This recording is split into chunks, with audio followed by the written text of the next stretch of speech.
Hello everyone and welcome to our channel. In front of me I have Xiaomi Watch 5 and today I'm going to show you how to enable and how to disable the NFC on this watch. So let's get started. So first we need to open the settings. To do that, press the Chrome button to wake up the screen, press it again to open the menu, find the settings icon and by swiping on the screen, tap on it to enter the settings. In settings, find the option called connectivity and tap on it, and here will be the NFC. Select it. By default the NFC will be enabled, but you can disable it if you don't plan to use the wireless payments, and if you disable it, it will probably save some battery power on your watch. So if you don't care about the wireless payments and you want to increase the battery life, I recommend to turn it off.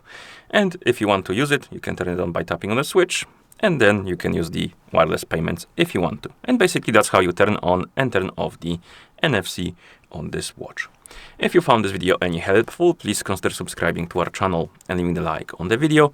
Thank you for watching and see you in the next one.